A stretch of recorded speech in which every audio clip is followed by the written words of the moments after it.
Good everyone and welcome to this video. Today we have a episode in the premium series, and today we're taking a look at the HS129 B2. I've just noticed that the 9 is slightly lower than the 2.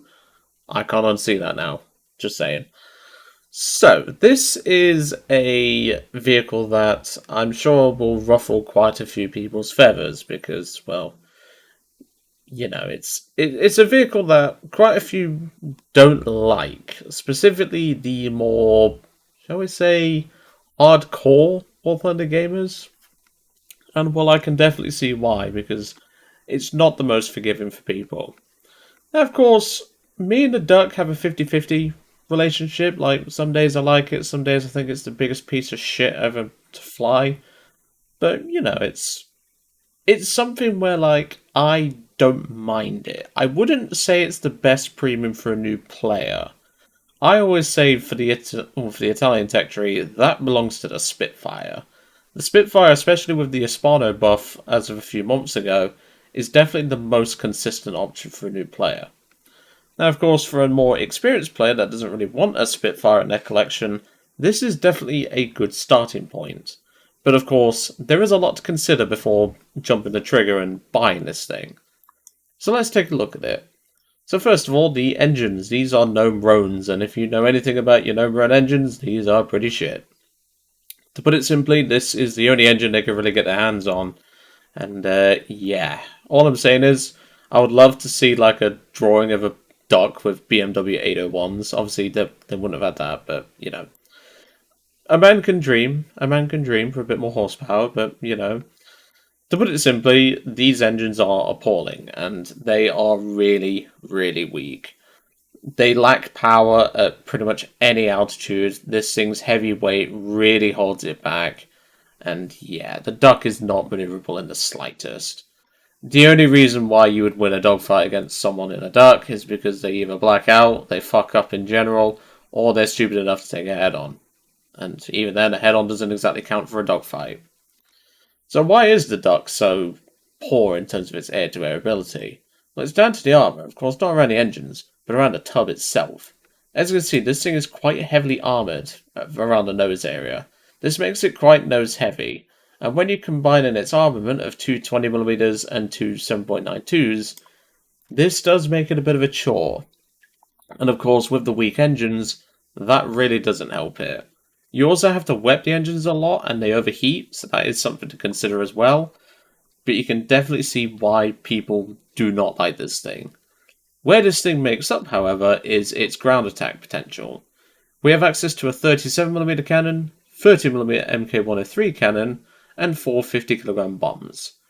Most people take the 30mm because, well, it's awesome. But depending on the map will entirely depend on if I take the gun pods or bombs or whatever. It entirely depends on the map. I might even go clean just to give us the best chance.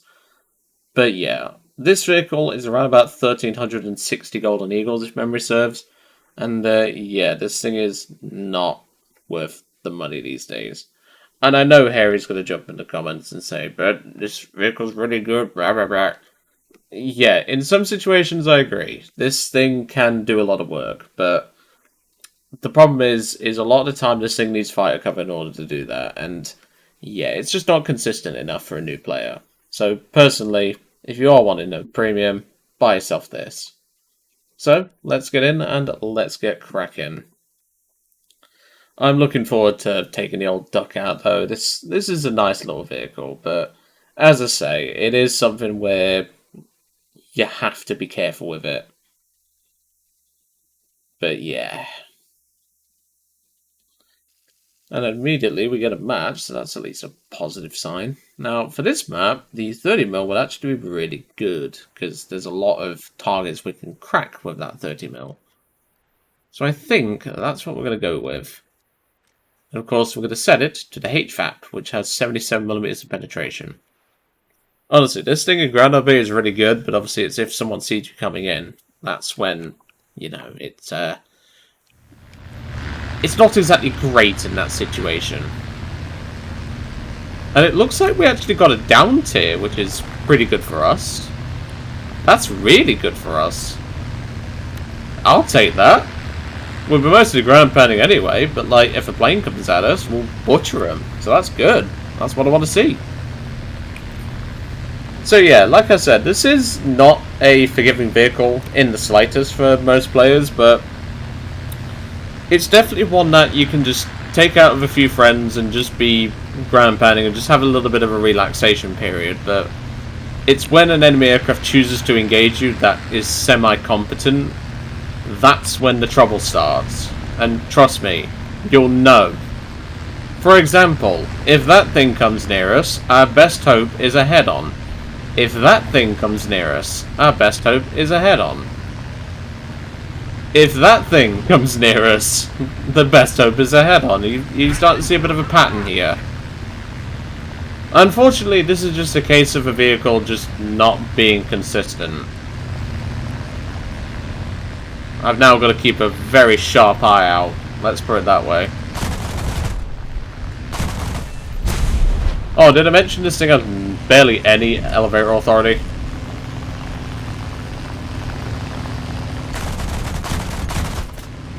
That should have at least done more damage, but nope. And here you can see the main issue. The moment anything competent comes for you, you die. There's nothing you can do.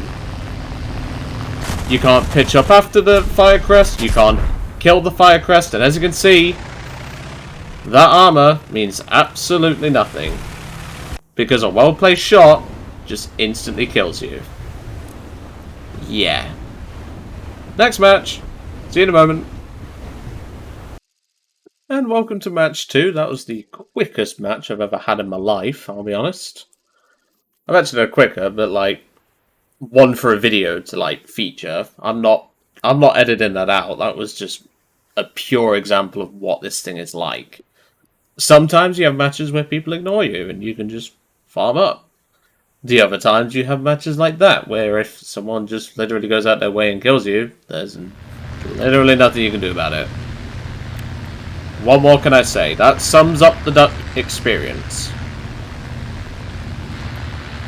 Can you now start to see why I recommend the Spitfire over this thing? Yeah. But hey, could be a lot worse. But yeah, so in the comments below, let me know your take. What's your take of the Duck? Do you think this is a good plane? Do you think this is a bad plane? Be honest. Just say what you think. Because I want to hear it. Because I don't think this thing is very good at all for players in general. And really requires it to be in a squad. Where are you from? It's a bit of an odd question in War Thunder's chat, that's for sure. Does he think I'm Romanian because I'm flying a Romanian duck? I mean, by that example, you'd be German for flying a 111. Bit of an odd one, but... eh. He might be a subscriber, so I'll reply to him. I'm purely replying on the basis that he might be a sub, that's all. At least we get a few more minutes to fly to target. So, you know, that's at least something. But yeah, as you can see, the top speed is not great. It's quite low, to say the least. You saw how unmaneuverable it is. You know, it's like... it's a bit of an oddity. But yeah, this thing is just not very fun to play. Even without a gun pod, this thing is a boss. Is he gonna come for us? He might. He might. Oh, and the 836 hard counters this every single time. You'd have to be a jackass to lose to this thing, or lose to to lose to this in an A36. It's as simple as that. You would have to be a next level jackass. For example, even that A35B would beat me a lot of the time. But because he's a Muppet, he doesn't.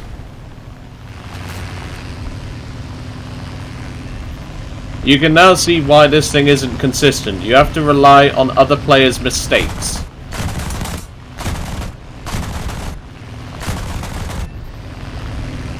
There we go. Okay, can I bring the nose around in time? Probably not. Maybe I can bring it around in time, but I doubt it. Because that's all you have to do to kill a duck. You just go into vertical. And there's nothing the duck pilot can do. At all. And I'm being serious about that. There is nothing we can do right now. We are dead to rights. The only way is if that Fokker will save us. Of course, that relies on something called teammates. Which at the minute, his aim's a bit awful. Can I bring the nose up?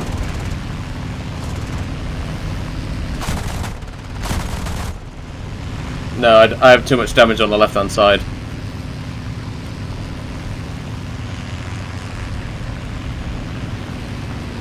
Oh, I can't bring the nose around. They're trying to save the duck, which is a good thing, but the duck might be crashing anyway.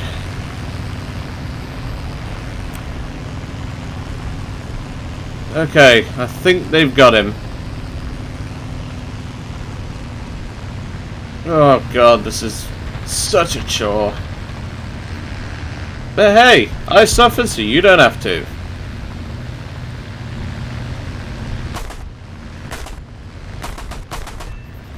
There we go, that's that one destroyed. My McDonald's Wi-Fi.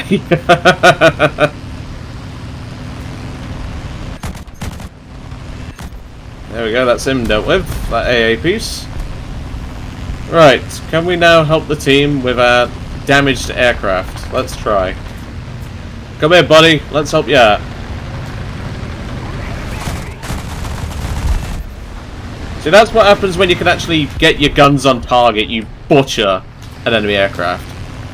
But as you can see, if you have someone who is dumb enough to go out of their way to attack you and ignore everybody else, you stand no chance. You literally need teammates to survive in this aircraft. And what do teammates not do all the time? Cover you. See, he's just ignored 3 enemy aircraft to target a duck. That's what some players do when they see this thing. They just want to kill the duck. Well done. You're about to get swarmed, jackass. Average allied pilot when they see an easy kill. They must go for it. And well, he's already dead, so yeah. Alright, I think we've seen enough at the duck today. I know this is a bit of a shorter video, but you know, it's a duck. I'm trying, okay? This is not an easy vehicle to play. And, you know, it's one that I really think needs to be dropped in price. Dropped in price, dropped in rank, that would just make it a lot more appealing to some people. Like, drop this thing, seriously, to 700 GE, rank 2. No one would bat an eyelid. I know Harry is probably going to bat an eyelid, but, well, that's Harry for you. But, yeah, I don't think this is a very nice aircraft to play. I mean, for fuck's sake, like, if someone is going to go out their way in a hurricane, ignoring 3 enemy aircraft for you, there's nothing you can do, like, at all. It's a simple matter of fact. So yeah, do not buy this aircraft as far as I'm concerned. And honestly, just don't worry about it. If it comes up in war bonds, get it for free. That's probably the best way to get this thing, to be honest. But yeah, do not buy this thing. Anyway, next up in the series is another plane I'm a bit 50-50 on, which is the IAR-81C. Don't worry, the bomb won't be coming along for the ride. Maybe, but we'll see. This, in my opinion, isn't a great plane either, but, you know, that's just personal opinion. Then, of course, we've moved on to another plane that I also don't like, and then a plane I actually like to finish up for Italy. And then we'll finally move on to France. But anyway, I'm going to leave you all to it for today. Really hope you enjoyed seeing the IAR-81C, and I will see you all on the next one.